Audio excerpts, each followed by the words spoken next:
Hello, আজকে হচ্ছে আমরা সবাই মিলে ফ্যামিলি সবাই মিলে রওনা হয়েছি। মোটামুটি প্রায় 10-12 বছর পরে যাচ্ছি সাপাহার। সাপাহার হচ্ছে আমাদের না, ঠিক আমার বাবার মাতৃভূমি, জন্মভূমি যা বলা যায় সবকিছুই। তো মাটির টান বলে যে একটা কথা থাকে, সেই মাটির টানেই হয়তো যাচ্ছি। গাড়িতে সবাই আছে, চলুন সবাইকে একটু দেখিয়ে দেওয়া যাক কে কে আছে। চলো একটু দেখেন। এবার যাত্রায় আমাদের সাথে যুক্ত হয়েছে রাজিন, সেই সাথে আছে সাদিয়া, আর ওই যে একেবারে সামনের দিকটাতে বসে আছে আমার ছোট্ট পাখিটা, সেই সাথে নিতু। আর বড় মামা ছিল, আন্টি ছিল, সাথে নানিও ছিল। আচ্ছা, আরেকটা কথা বলা হচ্ছে ম্যান্ডেটরি, যাকে খালা বলা হয়েছে সে আসলে কোনো খালা না, সে হচ্ছে আমার মা। সে হচ্ছে খালামা, না, সে শুধু মা। আচ্ছা, এই যে আরেকবার সবাই দেখে নেন। হাই।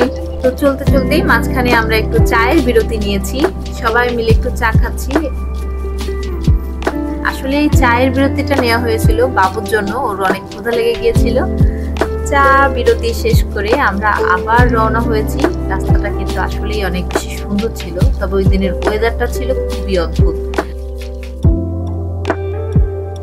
এটা হচ্ছে আমার ফুফাতো বোনের বাসা, বড় ফুপির মেয়ের বাসা। ওই বাসায় আমরা বেশ অনেকটা সময় ছিলাম, ইভেন দুপুরের খাওয়া দাওয়াটাও আমরা ওখানেই করেছি। আর এই গাছটার একটা বিশেষত্ব আছে, সেটা হচ্ছে এটা প্রায় শতবর্ষী পুরাতন গাছ, আর এই গাছে অনেক টিয়া পাখি থাকে। এই গাছ মূলত টিয়া পাখির অভয়ারণ্য বলা যায়, ক্যামেরাতে মোটেও দেখা যাচ্ছে না, তবে অনেক টিয়া পাখি থাকে।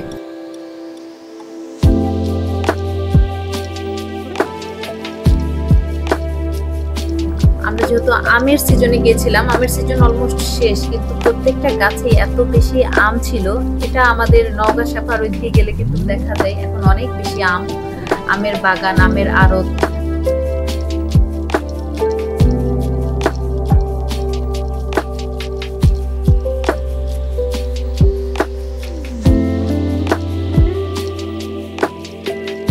আমার মেয়ে বেশ খুশি ছিল, কিন্তু গরমে বেচারা একেবারে কাহিল হয়ে গিয়েছিল। সেখান থেকে চলে এসেছি যেটা হচ্ছে আমার বাবার বাড়ি, বা বাবার বাড়ি বলা যায়, আমার বাবার জন্মস্থান ঠিক সেখানে।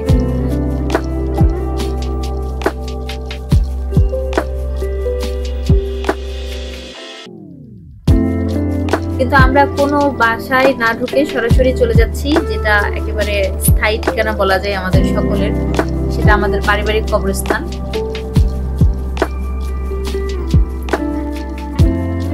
এখান থেকে কবর জিয়ারত শেষ করে আমাদের ওই দিনের যাত্রা বা ওই দিনের ভিডিওর যাত্রা ওই পর্যন্তই ছিল। এটা হচ্ছে পরের দিন সকালের ভিডিও। সান্তান আমরা যে দু একটা দিন ছিলাম, প্রত্যেকটা দিনই সারা দিন ঘুরে বেরিয়েছি, এরকম শিডিউল হাতে নিয়ে বেরিয়েছিলাম। আর এই জায়গাটা হচ্ছে আমার বড় মামার বাসার সামনে, ভিউটা এত সুন্দর ছিল।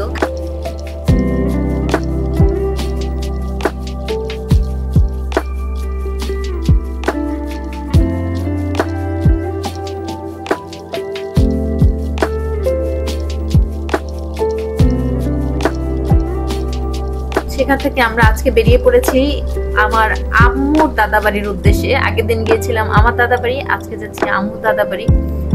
আর এই আম্মু দাদা বাড়িটা আসলে কতদিন যে যাওয়া হয় না, ইভেন আমরা কোনোদিনই যাইনি। আমার মা ছোটবেলায় চলে এসেছিল ওখান থেকে, তারপর থেকে আর আসলে কোনোদিনই যাওয়া হয় নাই। এই রাস্তাটাও অনেক বেশি সুন্দর ছিল। এই রাস্তাটাকে মূলত বলা হয় নাটোর বিশ্ব রোড বা সান্তান নাটোর বাইপাস, এরকম কিছু একটা। একেবারেই নতুন হয়েছিল রাস্তাটা। আর এই জায়গাটাকে বলা হয় শাহাগোলা। যারা সান্তান নওগাঁর আছেন তারা নিশ্চয়ই চিনবেন। এই জায়গাটা ইদানিং চায়ের জন্য খুবই বিখ্যাত হয়েছে।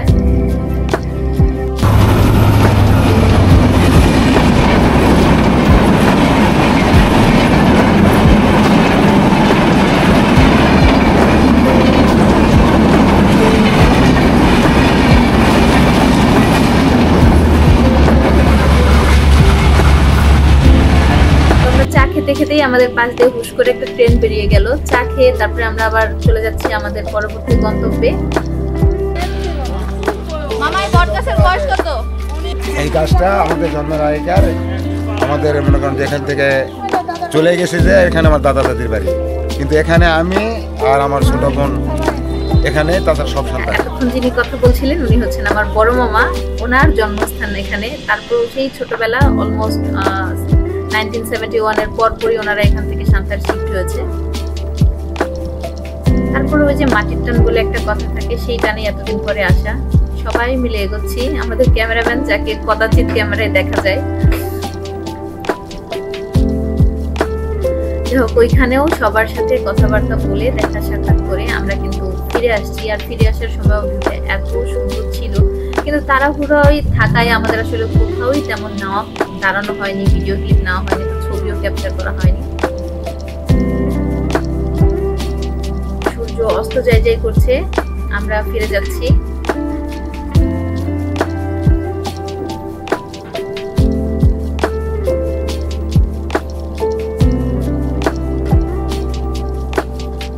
সূর্য ডোবার সাথে সাথে ওই দিনের যাত্রা শেষ করে আমরা পরের দিন আবার ঘুরতে বেরিয়ে গেছি। মাঝখানে আমাদের খাওয়া ঘুম সবকিছু খুবই একেবারে ফার্স্ট ক্লাস করে করেছি, কারণ আমরা যখন সান্তাহার পৌঁছেছিলাম তখন সন্ধ্যা পেরিয়ে রাত হয়ে গেছে।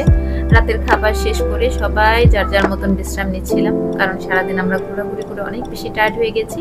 এটা আমাদের সান্তাহারের তৃতীয় দিনের ভিডিও, তৃতীয় দিন অর্থাৎ শেষ দিন। তো এই দিন আমরা খাবার রেডি হতে হতে, আমরা যেহেতু নানির বাড়িতে খাবো সবাই মিলে, খাবার তৈরি হতে হতে আমি, নীলু, পুটুর বাবা, আমরা সবাই মিলে একটা ভ্যান নিয়ে ঘুরতে বেরিয়ে পড়েছিলাম। আর ঘুরতে বেরিয়েই হলো এক মহা বিপত্তি। আসলে এটাকে কি বিপত্তি বলবো নাকি অন্য কিছু বলবো বুঝতে পারছি না, কারণ বিপত্তিটা হলেও সেটা খুবই সুখকর ছিল। ঘুরতে বেরিয়েছি, তার কিছুক্ষণ পরে এরকম অঝরে বৃষ্টি নেমে গেছে। একবার মনে হচ্ছিল এই ব্রিজের উপরে দাঁড়িয়ে কিছুক্ষণ ভিজি, আর একবার মনে হচ্ছিল যে না, আসলে ভিজাটা ঠিক হবে না। আর এই সব ভাবতে ভাবতে আমরা কিন্তু সবাই অলমোস্ট ভিজেও গিয়েছিলাম। আর রাস্তাটা, ভিউটা, ওয়েদারটা এত সুন্দর ছিল, এটা আসলে এক্সপ্লেন করার মতো না।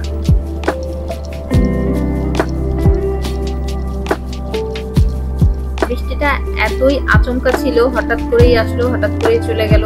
আবারও আকাশ ফেটে একেবারে কাঠফাটা রোদ যাকে বলে, অনেক বেশি গরম লাগছিল। আমরা ঘোরাফেরা শেষ করে আস্তে আস্তে করে বাসার দিকে ফিরে যাচ্ছি।